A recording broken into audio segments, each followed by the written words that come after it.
ನಮಸ್ತೆ ವೀಕ್ಷಕರೇ, ಹೊಸ ವಿಡಿಯೋಗೆ ತಮ್ಮೆಲ್ಲರಿಗೂ ಸ್ವಾಗತ. ಬದುಕು ಚಾನಲ್ನ ಹೀಗೆ ನೋಡಿ ಸಬ್ಸ್ಕ್ರೈಬ್ ಮಾಡಿ ಮತ್ತು ಹೊಸ ವಿಡಿಯೋಗಳ ನೋಟಿಫಿಕೇಷನ್ಗಾಗಿ ಬೆಲ್ ಐಕಾನನ್ನು ಕ್ಲಿಕ್ ಮಾಡೋದನ್ನು ಮರಿಬೇಡಿ. ವಿಡಿಯೋ ಇಷ್ಟ ಆದರೆ ಕಾಮೆಂಟ್ ಮಾಡಿ. ಇವತ್ತಿನ ಈ ವಿಡಿಯೋದಲ್ಲಿ ಮಹಾಯೋಧನಾದಂಥ ಕರ್ಣನ ಬಳಿ ಇರುವಂಥ ವಿಜಯಧನಸ್ಸಿನ ಮಹತ್ವವನ್ನು ನಿಮಗೆ ಹೇಳೋದಕ್ಕೆ ಹೊರಟಿದ್ದೀನಿ. ಈ ವಿಜಯಧನಸ್ಸಿನ ಹಿಂದಿನ ಹಿನ್ನೆಲೆ ಏನು, ಇದು ಹೇಗೆ ಕರ್ಣನ ಕೈಯಲ್ಲಿ ಬಂತು ಮತ್ತು ಕರ್ಣನ ಕೊನೆ ಕ್ಷಣದ ದುರಂತ ಸಾವಿಗೆ ಕಾರಣವಾದಂಥ ಅಂಶಗಳು ಯಾವುವು ಅನ್ನೋದನ್ನು ಈ ವಿಡಿಯೋದಲ್ಲಿ ನೀವು ತಿಳಿದುಕೊಳ್ತೀರಿ. ಮಹಾವೀರ ಕರ್ಣನಿಲ್ಲದೆ ಮಹಾಭಾರತ ಶೂನ್ಯ ಅಂತ ಹೇಳಲಾಗುತ್ತೆ. ಮಹಾವೀರ ಕರ್ಣ ಪರಮ ಯೋಧನಾಗಿದ್ದರೂ ಕೂಡ ಅಷ್ಟೇ ಲೋಕೋಪಕಾರಿ ಕೂಡ ಆಗಿದ್ದ. ಈತ ಅತಿ ಪ್ರಸಿದ್ಧ ಬಿಲ್ವಿದ್ಯೆಗಾರನಾಗಿದ್ದ. ಅರ್ಜುನನಿಗಿಂತಲೂ ಕೂಡ ಅತಿ ಶ್ರೇಷ್ಠ ಬಿಲ್ವಿದ್ಯೆಗಾರ ಎಂದು ಕೃಷ್ಣನಿಂದ ಕೂಡ ಈತ ಪ್ರಶಂಸೆಯನ್ನು ಗಳಿಸಿದ್ದ. ಈತನ ಜೀವನ ಒಂದು ಯುದ್ಧಕ್ಕೆ ಸಮ. ಜೀವನದುದ್ದಕ್ಕೂ ಕೂಡ ಕಷ್ಟಗಳ ಕಾರ್ಪಣ್ಯದಲ್ಲೇ ಹೆಜ್ಜೆಯನ್ನಿಡ್ತಾ ಬಂದಂಥ ಕರ್ಣನ ದುರಂತ ಜೀವನವನ್ನು ನಿಮ್ಮ ಮುಂದೆ ಇವತ್ತಿಡ್ತಾ ಇದ್ದೀನಿ. ಈತ ಕ್ಷತ್ರಿಯನಾಗಿದ್ದರೂ ಕೂಡ ಸೂತನ ಮನೆಯಲ್ಲಿ ಜನಿಸಿದ್ದರಿಂದ ಈತ ಸೂತಪುತ್ರ ಎಂದು ಹೇಳಲಾಗುತ್ತದೆ.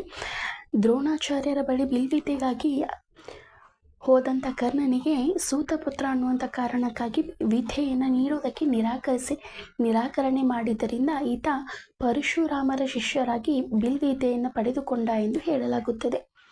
ಈತ ಪರಶುರಾಮರ ನೆಚ್ಚಿನ ಶಿಷ್ಯರಲ್ಲಿ ಒಬ್ಬನಾಗಿದ್ದ. ಅದೊಂದು ದಿನ ಪರಶುರಾಮರು ಸುಸ್ತಾಗಿದ್ದರಿಂದ ಸ್ವಲ್ಪ ವಿಶ್ರಾಂತಿಯ ಸಮಯವನ್ನು ಕಳಿಬೇಕು ಅಂತ ಅಪೇಕ್ಷಿಸ್ತಾರೆ. ಕರ್ಣನ ತೊಡೆಯ ಮೇಲೆ ಮಲಗಿದಂಥ ಪರಶುರಾಮರು ಆತನ ತೊಡೆಯ ಮೇಲೆ ವಿಶ್ರಾಂತಿಯನ್ನು ಪಡಿತಾ ಇರ್ತಾರೆ. ಹಾಗೆ ಪರಶುರಾಮರು ಮಲಗಿರುವಾಗ ಕರ್ಣನ ಕಾಲ ಬಳಿ ಒಂದು ಚೇಳು ಕರ್ಣನ ಕಾಲನ್ನು ಕಚ್ಚುತ್ತಾ ಇರುತ್ತೆ. ಆ ಕರ್ಣನ ಕಾಲನ್ನು ಕಚ್ಚುತ್ತಾ ಇರೋ ಚೇಳನ್ನು ತೆಗೆದು ಹೊರಗಡೆ ಬಿಸಾಕಬೇಕು ಅನ್ನುವಷ್ಟರಲ್ಲಿ ಆ ಕಾಲು ಅಲಗಾಡಿದರೆ ಎಲ್ಲಿ ಗುರುಗಳ ನಿದ್ರೆಗೆ ಭಂಗ ಬರುತ್ತೋ ಅಂತ ಆ ಚೇಳು ಕಚ್ಚೋದನ್ನು ತಡ್ಕೊಂಡು ಹಾಗೆ ಕೂತು ಬಿಡ್ತಾನೆ ಕರ್ಣ. ಆ ಚೇಳು ಕಚ್ಚುವ ಭರದಲ್ಲಿ ರಕ್ತಸ್ರಾವ ಉಂಟಾಗಿ ಆ ರಕ್ತ ಹೋಗಿ ಪರಶುರಾಮರ ಬಳಿ ಬಂದಾಗ ಆ ಕೆಂಪು ರಕ್ತವನ್ನು ನೋಡಿದಂಥ ಪರಶುರಾಮರು ತಕ್ಕನೆ ಎದ್ದು ಕೂತು ಕರ್ಣನ ಕಾಲನ್ನು ನೋಡಿದಾಗ ರಕ್ತಭರಿತವಾದಂಥ ಕಾಲನ್ನು ನೋಡಿ ಆತನಿಗನಿಸಿದ್ದು ಇಷ್ಟೇ, ಕ್ಷತ್ರಿಯನಾದವನಿಗೆ ಮಾತ್ರ ಇಷ್ಟು ತಾಳ್ಮೆ ಇರೋದಕ್ಕೆ ಸಾಧ್ಯ. ನೀನು ನನ್ನ ಹತ್ರ ಸುಳ್ಳು ಹೇಳಿ ನನ್ನ ವಿದ್ಯೆಯನ್ನು ಪಡೆದುಕೊಂಡೆ ಅಂತ ಕೋಪಗೊಂಡು ಬಿಡ್ತಾರೆ ಪರಶುರಾಮರು. ಹಾಗೆ ಕೋಪದ ಸಂದರ್ಭದಲ್ಲಿ ಕರ್ಣನಿಗೆ ಒಂದು ಶಾಪವನ್ನು ಕೂಡ ನೀಡಿಬಿಡ್ತಾರೆ. ನಾನು ನೀಡಿದಂಥ ಎಲ್ಲ ವಿದ್ಯೆಗಳು ನಿನ್ನ ಕಷ್ಟ ಕಾರ್ಪಣ್ಯಕ್ಕೆ ಯಾವುದೂ ಕೂಡ ಉಪಯೋಗಕ್ಕೆ ಬಾರದೇ ಇರಲಿ ಅನ್ನುವಂಥ ಶಾಪವನ್ನು ಪರಶುರಾಮರು ನೀಡ್ತಾರೆ. ಆದರೆ ಆ ಶಾಪವನ್ನು ಕೇಳಿದಂಥ ಕರ್ಣ ಕಣ್ಣೀರನ್ನು ಹಾಕ್ತಾರೆ ಮತ್ತು ತನ್ನ ತಪ್ಪನ್ನು ಒಪ್ಪಿಕೊಂಡು ತಾನು ಸೂತಪುತ್ರ ಅನ್ನುವಂಥ ವಿಚಾರವನ್ನು ಪರಶುರಾಮನ ಬಳಿ ಹೇಳಿದಾಗ ಪರಶುರಾಮನು ಆತನಿಗೆ ಕ್ಷಮೆಯನ್ನು ನೀಡಿದರೂ ತನ್ನ ಶಾಪವನ್ನು ವಾಪಸ್ ತೆಗೆದುಕೊಳ್ಳೋದಿಲ್ಲ. ಅದರ ಪ್ರತಿಫಲವಾಗಿ ನೀನೊಬ್ಬ ಪ್ರಸಿದ್ಧ ಬಿಲ್ವಿದ್ಯೆಗಾರನಾಗ್ತೀಯ ಅನ್ನುವಂಥ ಭರವಸೆಯನ್ನು ಕರ್ಣನಿಗೆ ಆ ಕ್ಷಣ ಪರಶುರಾಮರು ನೀಡ್ತಾರೆ. ಆ ಶಾಪ ಮುಂದೆ ಮಹಾಭಾರತದ ಕುರುಕ್ಷೇತ್ರ ಯುದ್ಧದಲ್ಲಿ ಆತನಿಗೆ ತಟ್ಟಿ ಆತನ ಸಾವಿಗೆ ಈ ಒಂದು ಶಾಪ ಕೂಡ ಕಾರಣ ಎಂದು ಹೇಳಲಾಗುತ್ತೆ.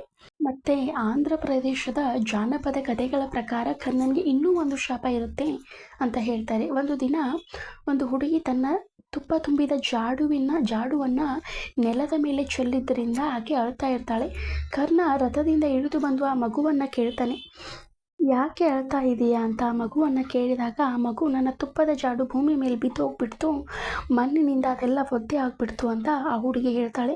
ಅದಕ್ಕೆ ನಾನು ನಿನಗೆ ಹೊಸ ತುಪ್ಪದ ಜಾಡುವನ್ನು ಕೊಡ್ತೀನಿ ಅಂತ ಆ ಮಗುವನ್ನು ಎಷ್ಟೇ ಸಮಾಧಾನ ಮಾಡಿದರೂ ಅದು ಅಳೋದನ್ನು ನಿಲ್ಲಿಸೋದಿಲ್ಲ. ನನಗೆ ಅದೇ ತುಪ್ಪ ಬೇಕು ಅಂತ ಹಠ ಮಾಡ್ತಾಳೆ. ಆಗ ಕರ್ಣ ಭೂಮಿಯ ಮೇಲೆ ಬಿದ್ದಂತಹ ತುಪ್ಪವನ್ನು ಕೈಯಲ್ಲಿ ಹಿಡಿದುಕೊಂಡು ಅದನ್ನು ಹಿಂಡಿ ಅದರಿಂದ ತುಪ್ಪವನ್ನು ತೆಗೆಯೋ ಪ್ರಯತ್ನವನ್ನು ಮಾಡ್ತಿರುವಾಗ ಒಂದು ಮಹಿಳೆ ಕೂಗಿ ನರಳಾಡುವಂತಹ ಶಬ್ದ ಆತನ ಕಿವಿಗೆ ಬಿದ್ದಾಗ ಕೈಯನ್ನು ತೆಗೆದು ನೋಡಿದಾಗ ಭೂಮಿ ತಾಯಿ ಕರ್ಣನ ಹಿಡಿತದಲ್ಲಿ ಒದ್ದಾಡ್ತಾ ಇರ್ತಾಳೆ ಮತ್ತು ಅಳ್ತಾ ಇರ್ತಾಳೆ.